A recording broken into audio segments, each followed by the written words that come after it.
Kanchipuram Pachaiyappa silks, Chennai, Kanchipuram, Vellore, Tiruvannamalai. சன்லேண்ட்ல சமைச்சா சக்தி தானா வரும். Feel the nature. இலை beach meadows on Cuddalore by டெரனம் ஹோம்ஸ். வேல்மரல கேட்டு உங்க கண்ணில் தண்ணி வரலன்னா நீங்க மனுஷனே இல்லைன்னு தான் நான் சொல்லுவேன். முதல் சம்பளத்தை தோரம் பருப்பு வாங்கி வீட்டில் வைக்கிச்சு வணங்க சொல்றாரு. தோரம் பருப்பை நீங்க வணங்க வணங்க முருகப்பெருமானுடைய பரிபூர்ண அருள் கிடைக்கும். ஏன்னா அவருக்கு ரொம்ப பிடிச்ச விஷயம் தோரம் பருப்பு தான். 12 வெத்தலையை வாங்கிக்கோங்க, நல்ல வெத்தலையாக வாங்கிக்கோங்க. ஒரு 6 வெத்தலை வச்சுட்டு அது மேலே ஒரு அகலவிளக்கு போட்டு தீபம் ஏற்றுங்க. மீதி இருக்கிற 6 வெத்தலையில் அந்த காம்பை கிள்ளி உள்ள போட்டுருங்க. இந்த ஒரு விஷயத்தை செய்யுங்க. அவர் மனசு ரொம்ப குளிர்ச்சியாகிடும். அது எப்படி ஐயப்பனுக்கு ஒரு பாபர் அங்கே நின்னாரோ அந்த மாதிரி முருகப்பெருமானுக்கு இந்த இடும்பனும் கடம்பனும் ரொம்ப முக்கியம்.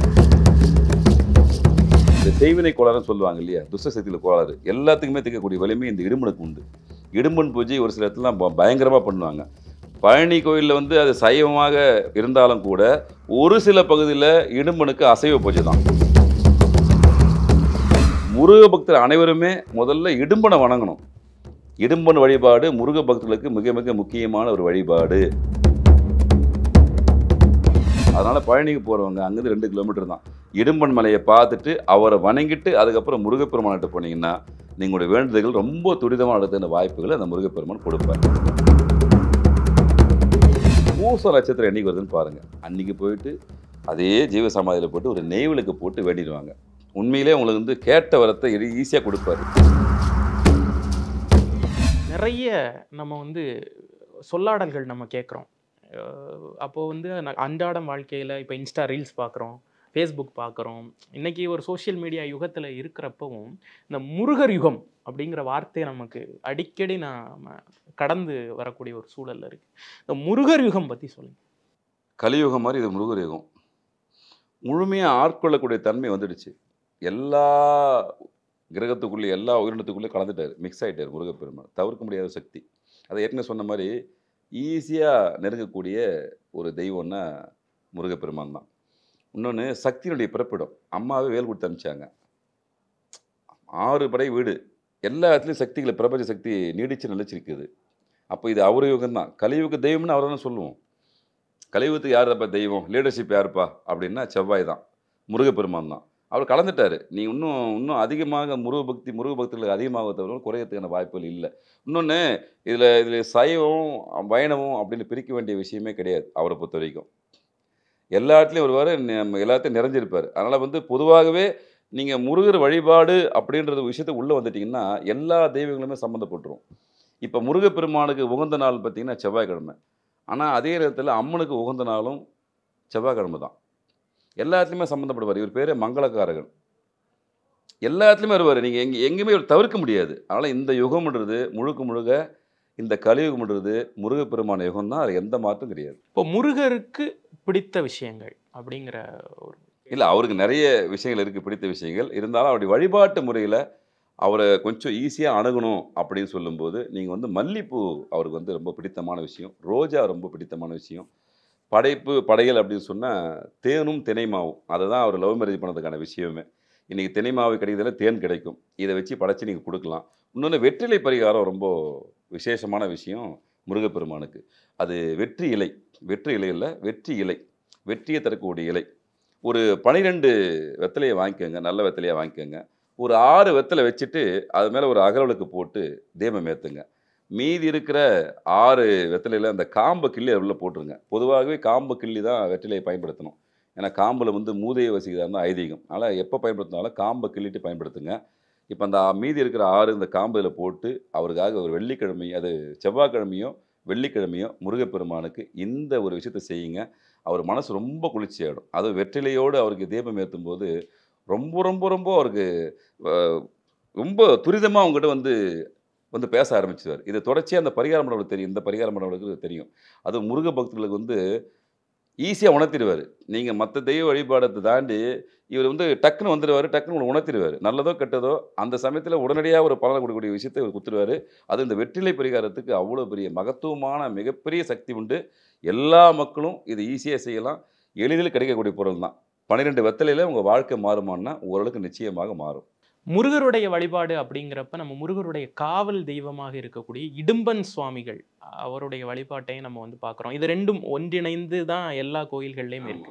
இந்த இடும்பன் சுவாமிகளுடைய வழிபாடு ஏங்க அவர் வந்து அசுரன் தான். இடும்பன் கடம்பன்றது அசுரர் தான். அசுரராக இருந்தாலும் முருகர் மேலே ஒரு பக்தி கொண்ட நபர்கள். இன்னொன்று, நிறைய பேருக்கு இந்த பழனிக்கு போவாங்க, நிறைய பேருக்கு தெரியும். முருகப்பெருமானை பார்த்துட்டு வந்துடுறாங்க. ஆனால் அதை தாண்டி பக்கத்தில் வந்து இடும்பன் மலை இருக்குது. முருகப்பெருமானே கொடுத்த வரம் தான் என்னென்னு, இந்த மலை உன்னுடைய மலை, உன்னை வணங்கிட்டு தான் என்னை வணங்கினவன்னு சொல்லியிருக்காரு. இந்த காவடிக்கு தத்துவமே அவர் தானே, இடும்பன் தானே.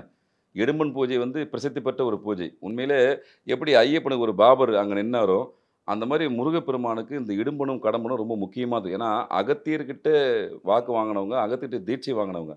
அகத்தியர்கிட்ட தீட்சை வாங்கி தான் முருகப்பெருமானை வேண்டி முருகப்பெருமான் காட்சி கொடுத்த இடம் தான் அந்த இடும்பனுக்கு இடம். அதனால தான் அவர் சொல்கிறார், முருகப்பெருமான் உன்னை வேண்டிட்டு அதுக்கப்புறம் எங்கிட்ட வரணும் தான் நேதி.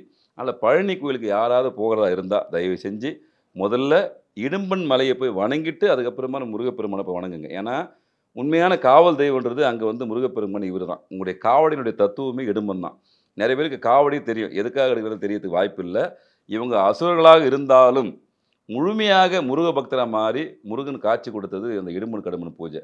ஒரு எப்படி சொல்கிறதுன்னா, இந்த செய்வினை கோளாறுன்னு சொல்லுவாங்க இல்லையா, துஷ்ட சக்தியில் கோளாறு எல்லாத்துக்குமே தீர்க்கக்கூடிய வலிமை இந்த இடும்பனுக்கு உண்டு. இடும்பன் பூஜை ஒரு சில இடத்துலாம் பயங்கரமாக பண்ணுவாங்க.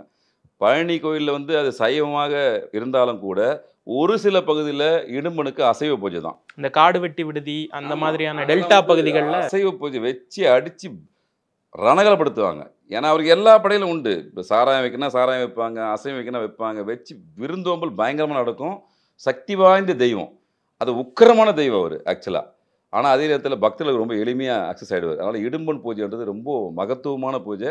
ஆனால் தமிழ்நாட்டில் குறிப்பிட்ட பகுதியில் மட்டும்தான் அதை பண்ணுறாங்க, பெரும்பான்மை பண்ணுறதில்ல. முருக பக்தர் அனைவருமே முதல்ல இடும்பனை வணங்கணும். இடும்பன் வழிபாடு முருக பக்தர்களுக்கு மிக மிக முக்கியமான ஒரு வழிபாடு. ஆனால் இனிமேல் தெரியலனா தயவு செஞ்சு போய் நெட்டில் போய் தேடி பாருங்கள், இவனோட வரலாறு தெரியும். அவரை வழிபட்டிங்கன்னா இன்னும் முருகப்பெருமுடைய அருள் ஈஸியாக கிடைக்கும். ஏன்னா அகத்திய மாமுனிவர் வழி காமிச்சு ஒரு அசுரராக இருந்து முருகப்பெருமானுடைய அருளை பெற்றவங்க இவங்க. பரிபூர்ண அருள் கொடுத்து முருகப்பெருமான் வரம் கொடுத்துருக்காரு. ஐயா உன்னை தாண்டி எங்கிட்ட வரட்டும், அவங்க கேட்ட வரத்தை நான் தரேன்னு சொல்லிட்டு உத்தரவாதம் கொடுத்துருக்காரு. அதனால் பழனிக்கு போகிறவங்க அங்கேருந்து 2 கிலோமீட்டர் தான். இடும்பன் மலையை பார்த்துட்டு அவரை வணங்கிட்டு அதுக்கப்புறம் முருகப்பெருமான்கிட்ட போனீங்கன்னா நீங்களுடைய வேண்டுதல்கள் ரொம்ப துரிதமாக நடத்துகிற வாய்ப்புகளை அந்த முருகப்பெருமான் கொடுப்பார். முருகர் அப்படின்னு சொன்ன உடனேயே நமக்கு ஞாபகம் வர்றது சென்னைக்கு மிக அருகில் அப்படின்னு திருவான்மியூரில் இருக்கக்கூடிய பாம்பன் சுவாமிகள். எம்மை காத்தருள அந்த ரகசியம் எனக்கு என்னை வந்து பார்க்குறவங்களையும் காத்தருளும்னு சொன்னவர். அப்போ இந்த பாம்பன் சுவாமிகள் யாரு? பாம்பன் சுவாமிகளுக்கும் முருகருக்கும் உண்டான தொடர் இல்லை, அது மகா சித்தருங்க. அவரை பற்றி எப்படி சொல்ல முடியும்? பரிபூர்ணமாக எல்லாத்தையும் அறிஞ்ச ஒரு மகான், உங்களுக்குள்ளே நிறைஞ்சிருப்பார். அதாவது முருகரை நீங்கள் எப்படி உணர்றீங்கன்றது வேற விஷயம், எப்படி எப்படிலாம் உணர்ந்தார் அப்படின்னு அவர் எழுதியிருப்பார். அந்த வார்த்தைகளை படிக்கும்போது தெரியும், அது உணர்ச்சிபூர்வமாக இருக்கும். ஏன்னா அதெல்லாம் நம்மளாலாம் யோசிச்சுட்டு பார்க்க முடியாது. இப்படியெல்லாம் ஒரு மனுஷன் யோசிக்க முடியுமா?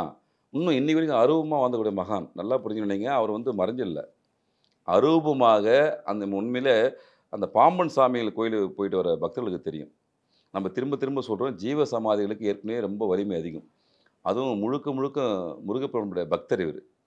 இவரை பற்றி நம்ம சொல்லக்கூடிய தகுதியெல்லாம் எனக்கு இருக்கானலாம் தெரியல. அவர் மிகப்பெரிய சித்தர். இருந்தாலும் அவர் பேசுறதுக்கான ஒரு வாய்ப்பு கிடைச்சிருக்கு. உங்களுக்கு அவருடைய அருள் கிடைக்கணும்னா வேறு எதுவுமே பண்ண தேவையில்லை. பூச நட்சத்திரம் என்றைக்கு வருதுன்னு பாருங்கள். அன்றைக்கி போயிட்டு அதே ஜீவ சமாதியில் போட்டு ஒரு நெய்விளக்கு போட்டு வேண்டிடுவாங்க. உண்மையிலே உங்களுக்கு வந்து கேட்ட வரத்தை ஈஸியாக கொடுப்பார். ஏன்னா இவர் உங்களுக்காக அவர்கிட்ட வேண்டுவார். அணுவோடு கலந்துட்டார். பாம்பன் சாமிகள் வந்து நீங்கள் முருகப்பெருமானையும் இவரையும் பிரிக்க முடியாது. அவரை பற்றி ஹிஸ்ட்ரி மிகப்பெரிய ஹிஸ்ட்ரி. அது வந்து மக்களுக்கு தெரியும். நீங்கள் ஆனால் உங்களுடைய வேண்டுதல்களை கொஞ்சம் குயிக்காக நிறைவேறணும் அப்படின்னு நினச்சிங்கன்னா சென்னையில் இருக்கிற மக்கள் தயவு செஞ்சு போங்க. என்றைக்கு பூச நட்சத்திரம் பாருங்கள், அந்த நட்சத்திரத்தில் போயிட்டு ஒரு நெய்விளக்கு போட்டு கண்டினியூவாக பிரார்த்தனை பண்ணிங்கன்னா உங்களுடைய பிரார்த்தனைகள் நிச்சயமாக நிறைவேறதுக்கான எல்லா விஷயத்தையும் முருகப்பெருமான் நிச்சயமாக தருவார். முருகர்னாலே நீங்கள் சொன்னீங்க சோதனைகள் வந்து கொடுப்பாரு அப்படின்னு சொல்லிட்டு நிறைய பேர் சொல்லுவாங்க. எப்பா நான் என்னை போட்டு நானும் அவரை போட்ட சுற்றி வர்றேன், அறுபடை வீடுகளை சுற்றி வர்றேன், ஊரில் இருக்க எல்லா முருகர் கோயிலுக்கும் போகிறேன், கண்ணையே திறக்க மாட்டேங்கிறாரப்பா அப்படின்னு சொல்லிட்டு, அப்படிப்பட்ட பக்தர்களுக்கு நீங்கள் சொல்லக்கூடிய ஒரு உங்கள் மனசில் பட்டது? எதுவுமே பண்ணாதீங்க, தயவு செஞ்சு அமைதியாக வீட்டில் உட்காருங்க. முருகா அப்படின்னு சொல்லிட்டு உட்காருங்க. இன்னும் குறிப்பாக இப்போ டெக்னாலஜி வளர்ந்துடுச்சு, வேல்மாறல் படிங்க, கேளுங்க. அது படிக்கிறது சிரமம், சராசரி மக்கள் படிக்கிறது கொஞ்சம் கஷ்டப்படுவாங்க. நிறைய ஆடியோ கிடைக்கும், வீடியோ இருக்குது. வேல்மாறலை ஒரு முறை கேளுங்க. வேல்மாறலை கேட்டு உங்கள் கண்ணில் தண்ணி வரலன்னா நீங்கள் மனுஷனே இல்லைன்னு தான் நான் சொல்லுவேன். ஒரு சராசரி மனிதனாக இருந்தால் அந்த வேல்மாறலை கேட்கும்போது உங்கள் கண்ணில் தண்ணி வந்தே தீரும். இது யாரோ ஒன்றா நீ உணர்த்தி பாருங்கள், அனுபவத்தில் பாருங்கள். அந்த வேல்மாறலை கேளுங்க. நீங்கள் வாயால் படிக்கிறது கூட தேவையில்லை. ஒரு ஆடியோ போட்டு அமைதியாக உட்காந்து முருகா அப்படின்னு வேல்மாறலை கேளுங்க. ஒரு 10 முறை 20 முறை கண்டினியூவாக கேளுங்க. உங்களுக்கு உண்மையிலே மாற்றம் தெரியல எனக்கு தயவு செஞ்சு கேளுங்க. நம்பர் எல்லாருக்கும் தெரியும். தயவு செஞ்சு கேளுங்க. ஐயா நான் வேல்மாறலை படித்தேன், கேட்டேன், ஆனாலும் எனக்கு அது ஒரு வரல அப்படின்னா ஒன்றும் சொல்ல முடியாது. ஏன்னா நீங்கள் அந்தளவுக்கு சிங்க் ஆகணும்னு அர்த்தம். பரிபூர்ணமாக உணருங்க. நீங்கள் வார்த்தையாலே நான் சொல்ல முடியலன்னா விட்டுருங்க. ஆடியோவை கேளுங்க. 1-2 முறை கேளுங்க. வேல்மாறலை படித்தா உங்கள் வாழ்க்கை நிச்சயமாக மாறும். நான் முதல்லையே சொன்னேன், துன்பங்களுக்கு காரணமும் அவர் தான் கொடுப்பார். உங்களை சோதிச்சே தீர்வார். எடுத்த உடனே ஒரு விஷயத்தை கொடுத்த முடியாதுங்க. உங்களுக்கு ஒரு மிகப்பெரிய பொருளை கொடுக்க போகிறோம், எப்படி பாதுகாப்பீங்க? அதுக்கான கெப்பாசிட்டி கூட இருக்குமான்னு பார்ப்போமா பார்க்க மாட்டோமா? நீங்கள் சாதாரண ஒரு வேலைக்கு போகும்போது உங்களுக்கு இன்டர்வியூ எடுத்து தான் செலக்ஷன் பண்ணி தான் உள்ளே அனுப்புகிறோம். அப்போ அவர் இன்டர்வியூ பண்ணக்கூடாதா? இன்டர்வியூ பண்ணால் சந்தோஷப்படுங்க. அப்பா என்ன நீ அந்த லிஸ்ட்டில் சேர்த்தனியா இல்லையா, இன்டர்வியூ லிஸ்ட்டில் சேர்த்தனியா இல்லையா, அதே மிகப்பெரிய பாக்கியம் இல்லை. உள்ளே வர்றதுக்கு ஒரு வழியை விட்டாச்சு. எனக்கு 3-4 ஸ்டெப்பு நான் போனாலும் கூட முதல் படியில் நான் உள்ளே விட்டார்ல, பெரிய விஷயம் தானே. அந்த அன்பு நம்ம மேலே காட்டிட்டாரா இல்லையா? அப்போ நீங்கள் அந்த சோதனைக்கு ஆட்படுங்க. இறைவா நீ தான் சோதனை கொடுக்குற, திரும்பவும் கொடுக்க போகிறேன் எனக்கு தெரியும், இருந்தாலும் கொஞ்சம் சோதனையை கொஞ்சம் கம்மியாக கொடுங்கன்னு சொல்லிட்டு மனமுருக வேறுங்க. வேல்மாறலை படிங்க, காது கொடுத்து கேளுங்க. உங்கள் வாழ்க்கை நிச்சயமாக மாறும். முருக பக்தர்கள் இப்போ அன்றாடம் நம்மளால் ஒரு பெரிய அறுவடை வீட்டுக்கு மாதம் போக முடியாது. நம்மளால் ஒரு சஷ்டி அப்படின்னா அதை ஃபாலோ பண்ணுறதுக்கு நமக்கு 1000 சிக்கல்கள் இருக்குது. அப்படியெல்லாம் இருக்கக்கூடிய பக்தர்களுக்கு நீங்கள் சொல்கிறது ஒன்றும் இல்லையா. முருகப்பெருமானுக்கு பிடிச்ச விஷயம் தோரம்பருப்பு. செவ்வாயினுடைய ஆதிக்கம் பெற்றது, எல்லா இடத்துலையும் ஈஸியாக கிடைக்கும். நான் ஏற்கனவே மாத சம்பளத்தில் உப்பு வாங்கன்னு சொல்லியிருப்பேன். அதே மாதிரி முருகப்பெருமானை உகந்தது அவருடைய பக்தர்களை தயவு செஞ்சு தோரம்பருப்பு வாங்குங்க, தோரம்பருப்பை பயன்படுத்துங்க, தோரம்பருப்பை கோயிலுக்கு தானமாக கொடுங்க, வளையல்களை வாங்கி தானமாக கொடுங்க. இது காஞ்சி சங்கராச்சாரிய மகாபெரியவர் சொன்ன தத்துவம். அது ஒரு 4-5 விஷயம் சொல்லியிருக்காரு. முருகரோட நீ எப்படி ஈஸியாக ஆக்சஸ் ஆகலாம்னு சொன்னால் அவர் கொடுத்த முதல் விஷயம் தோரம்பருப்பு. சின்ன சின்ன கோயிலுக்கு தானமாக கொடுங்க, தோரம்பருப்பை பயன்படுத்துங்க, வளையலை வாங்கி சுமங்கலி பெண்களுக்கு கொடுங்க. எப்படி வளையலை வாங்கி சுமங்கலி பெண்களுக்கு கொடுக்க சொல்கிறார், தானமாக கொடுக்க சொல்கிறாரு.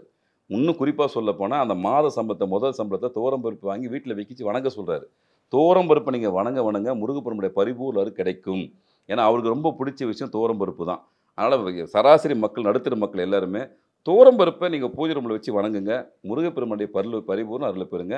காஞ்சி மகாபெரியவர் சொல்லியிருக்கார். அவர் சொல்லாத விஷயமா, அவருக்கு தெரியாத விஷயமா? மகாபெரியவரே சொல்லியிருக்காருன்னா எவ்வளோ மகத்துவம் இருக்கும். இந்த மாதிரி தான் ஒவ்வொரு விஷயத்தையும் சித்தர்கள், ஞானிகள், முனிவர்கள் சொல்லிட்டு போயிருக்காங்க. நீங்கள் அதை ஃபாலோ பண்ணாவே வாழ்க்கையில் பாதி விஷயம் ஜெயிச்சிடலாம். முருக பக்தர்கள் அனைவருமே தோரம்பருப்பை வாங்கி முருகர் ஆலயத்துக்கோ மற்ற ஆலயத்துக்கோ தானமாக கொடுங்க. உங்கள் வாழ்க்கையுடைய வெளிச்சத்தை பாருங்கள். ஒரு சிறு நேர்காணலில் முருகருடைய மொத்த பேரருளையும் பேச முடியாட்டியும் அது சார்ந்து அந்த முருக வழிபாடு சார்ந்து நிறைய விஷயங்கள் எங்களோட பகிர்ந்துக்கிட்டீங்க. ரொம்ப நன்றி. காஞ்சிபுரம் பச்சைய பார்சல்ஸ், சென்னை, காஞ்சிபுரம், வெள்ளூர், திருவண்ணாமலை. சன்லேண்ட்ல சமைச்சா சக்தி தானா வரும். ஃபீல் தி நேச்சர் இலை beach meadow sound Cuddalore by டிரனம் ஹோம்ஸ்.